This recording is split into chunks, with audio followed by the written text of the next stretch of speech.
Marriage invitation கொடுத்துட்டு போலான்னு வந்தேன். கண்டிப்பா வந்துரு. He is my friend. Hello. Hello. நீங்களும் கண்டிப்பா வந்துருங்க சார். ஷியோர். ப்ளீஸ். தேங்க்யூ. என்ன சார் அப்படி பாக்குறீங்க?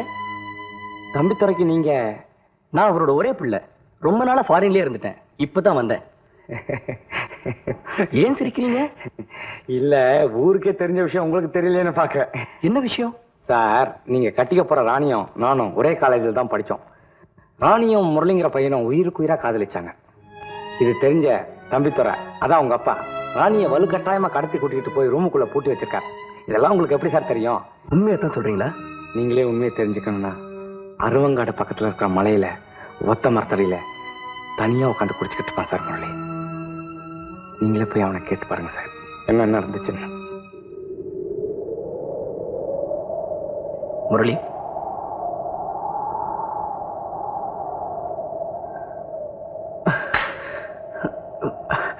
give me a hand. யார் நீங்க? நான் உங்க ரூம்மேட் சீனிவாசனோட ஃப்ரெண்டு. ஏன் உங்க ஃப்ரெண்டு கூட. இங்க எதுக்கு வந்தீங்க? நான் உங்க காதல் சோகத்தை சீனிவாசன் மூலமா தெரிஞ்சுக்கிட்டேன். அதனாலதான் வந்தேன். கட்டிக்க போறவளை தொலைச்சிட்டவன் எப்படி இருக்கான்னு பார்க்க வந்தீங்களா? பாருங்க, அவ திரும்பி வருவான்னு நினைக்கிறீங்களா? நிச்சயமா அவ என்ன பார்க்க வருவா.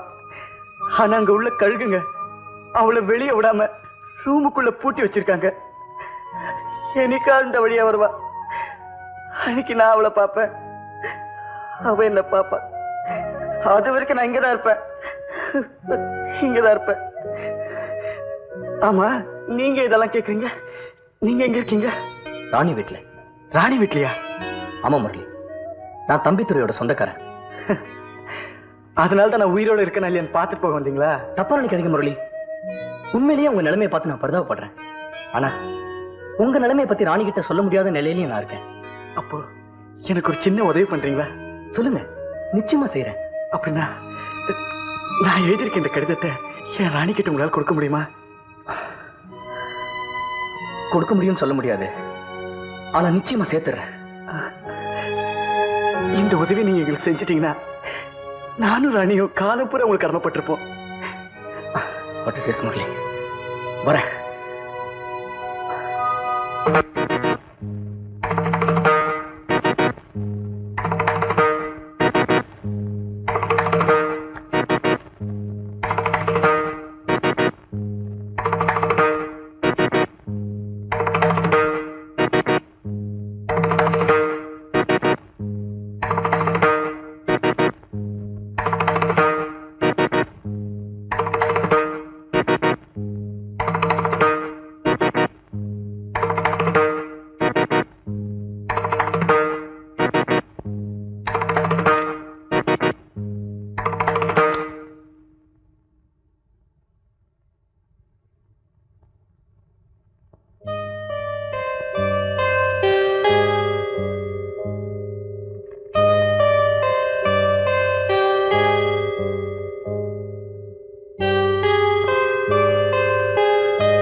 ராணி, நாம வழக்கமா சந்திக்கிற ஒத்த மரத்துல இருந்து தான் இந்த லெட்டர் எழுதுறேன்.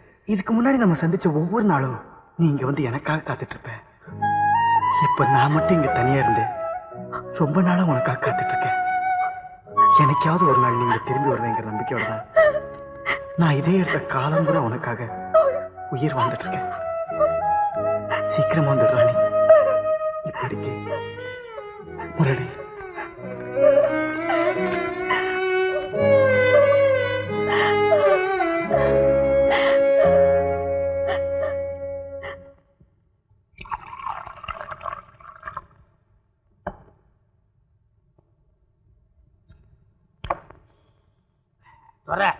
சரக்கு பிரமாதமா இருக்கு. என்ன விலை? 350 ரூபாய். 350? கணக்கு ஏன் ஒப்பறிவிக்கிற? என்னாச்சு உனக்கு? ஒப்பா இருக்கிறாரு. நான் சாராயம் குடிக்கிறதுக்கு எப்ப பைசா கேட்டாலும் கொடுப்பாரு. மாச கடைசியில கணக்கு பார்த்து சம்பளத்துல புடிச்சுக்குவாரு.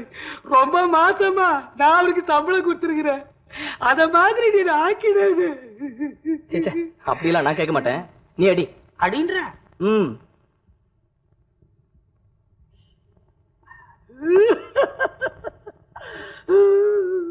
கணக்கு மறுபடியும் ஏன் ஒப்பாரி வைக்கிற?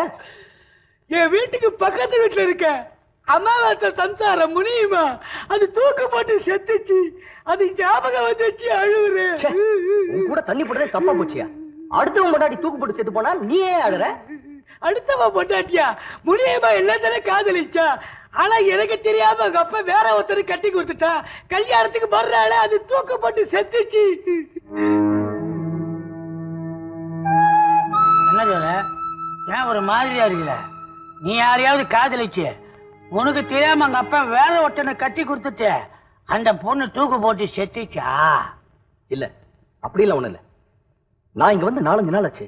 இங்க நடக்கிற விஷயங்கள் எல்லாம் ஒரே மர்மமாவே இருக்கு. எனக்கு ஒண்ணுமே புரியல. நீ ஏன் சிரிக்கிற?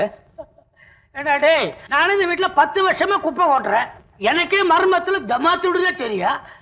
சின்ன பையன் நேத்து வந்தவன் நீ அதுக்குள்ள புரிஞ்சிடுப்பா. என்ன மர்மம்? சொல்லு சொல்லு.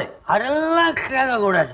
நான் ஃபுல்லா குடிச்சேன்னா மற்றவங்க சரித்திரத்தை அப்படியே புட்டு புட்டு வச்சிருவேன். அப்படி ஒரு மனசு. சொல்லு, சீக்கிரமா சொல்லு.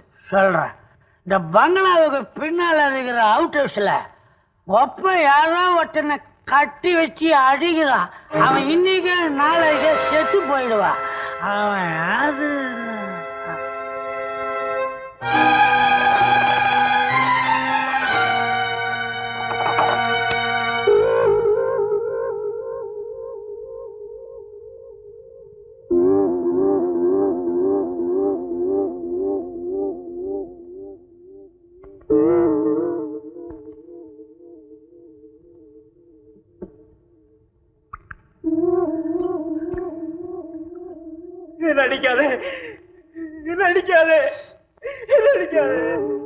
நான் உன்னை அடிக்கிறதுக்காக வரல, உன்னை காப்பாத்துறதுக்காக வந்திருக்கேன். முதல்ல நீ யாருன்னு சொல்லு. என் தலைவிதி. என் சொந்த வீட்டிலேயே நான் கட்டி போடப்பட்டிருக்கேன்னா என்னங்க சொல்றது? சொந்த வீடா? ஆமாங்க, நான் பிறந்த வீடே இதுதான். யாரும் உங்களை இங்க கட்டி வச்சிருக்காங்க? தம்பிதுரைங்கிற பேர்ல ஒரு நச்சுப்பாம்பு இருக்கிறானே அவனும், அவனுக்கு தங்கச்சின்னு சொல்லிட்டு ஒருத்தி இருக்கிறாளே, அவங்க 2 பேரும் சேர்ந்துதான் என்னைய கட்டி போட்டு வச்சிருக்காங்க. எதுக்காக? அது ஒரு பெரிய கதை. அரண்மனை மாதிரி இருக்கிற இந்த வீடு எங்களுக்கு சொந்தமானது.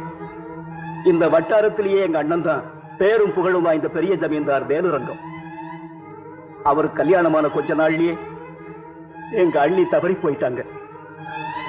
அவரும் ரொம்ப நாளா கல்யாணம் பண்ணிக்காமே இருந்தார். இந்த நச்சுப்பாம்புங்க 2 பேரும் எப்படியோ எங்க குடும்ப நிம்மதியை குலைக்க உள்ள நுழைஞ்சிட்டாங்க. எங்க 2 பேரும் நிரந்தரமாவே எங்க அண்ணனோட தங்கிட்டாங்க. அதுக்கப்புறம் எங்க அண்ணனோட வாழ்ந்த பக்கரியோட தங்கச்சி ஒரு பெண் குழந்தையை பெற்றா. குழந்தை பிறந்ததுக்கு அப்புறம் பக்கரி இந்த சொத்தை அபகரிக்க ஒரு திட்டம் போட்டான்.